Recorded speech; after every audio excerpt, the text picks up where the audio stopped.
Good morning mga kapekas! Guys, for today's vlog, maglilinis ako ng bonggang-bongga kasi meron kaming panauhing pandangal na paparating.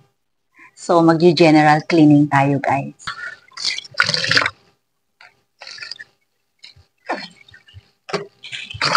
Itong linisin ang salamin guys. So, buong bahay lilinisin ko ngayon. Nakakahiya naman, baka pagdating, masabon tayo. So, unahin ko muna yung mga taas-taas. Guys, yung camera ko nag-a-adjust sa ano. Paano ba tanggalin yung pag-a-adjust ng light nito? Guys, sa bahay ang daming ginagawa, di ba?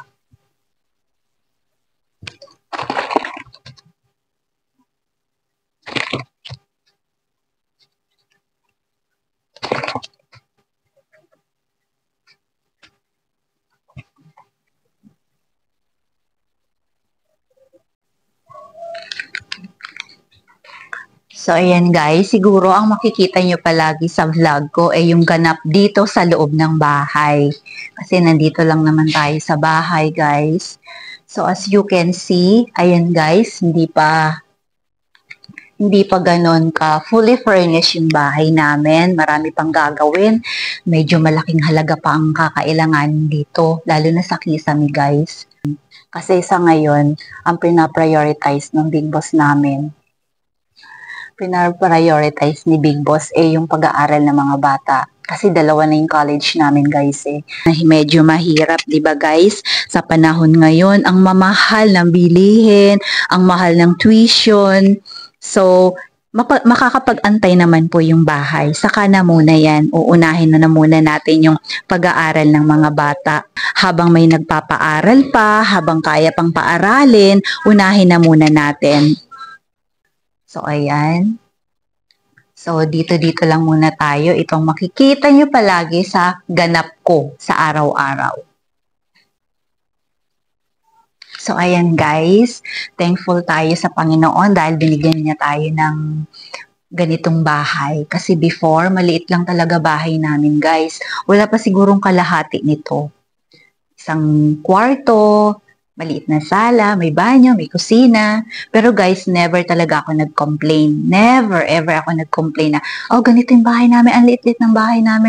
Never ako na ganun guys. Kasi ang nasa mindset ko, thankful tayo kahit maliit yung bahay natin. Be thankful kasi may bahay tayo. Ang iba nga guys, di ba? Ang iba nga nasa kalsada, walang matirhan, diba? Kaya sobrang thankful ako. Never ako nag-complain kay God. So, kumbaga, sa tamang panahon siguro yung mga pinagdadasal mo, mga minimithi mo, ipagkakaloob niya. Ayon sa kanyang kalooban at kapamaraanan. So, guys, ito ang nagsilbing higaan ko. Ayan, guys. Yang upuan na yan. Yan ang nagsilbing higaan ko pag may sakit ako, yan. Kaya parang nakakaiyak, naiiyak ako. Gumagaral-gal yung boses ko guys. Kasi parang pagbabalikan ko yung mga ganon, talagang napaka-emotional ko. So ayan, yan yung naging bed ko. Kaya parang ang hirap din i-dispose. So dahil may lagayan naman siya, dyan na muna siya.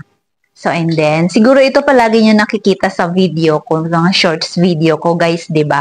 Itong box na to. May mga abubot to, mga piyesa ng motor. Actually, gusto ko na siyang i-dispose, pero hindi ko magawa kasi nga, nagsilbing anakan ng pusa. Ayan guys, so may dugo. Kasi, kapapanganak, medyo tayo guys medyo utal-utal tayo kasi hindi to scripted. Ang hirap pala.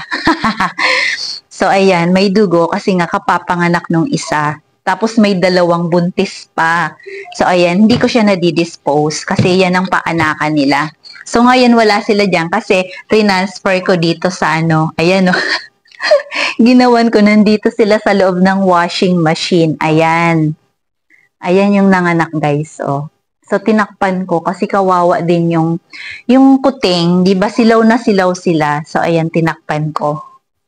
Ayan mga basahan na yan, hindi ko yan dinidispose guys kasi magagamit yan tulad niyan, 'di ba? At saka sa mga wiwi na mga alaga namin, yan yung pinang-aano namin, pinang-pupunas namin, dinalabhan ko na lang. So, ayan guys. Ito ang makikita nyo sa araw-araw kong ganap. So, ayan guys.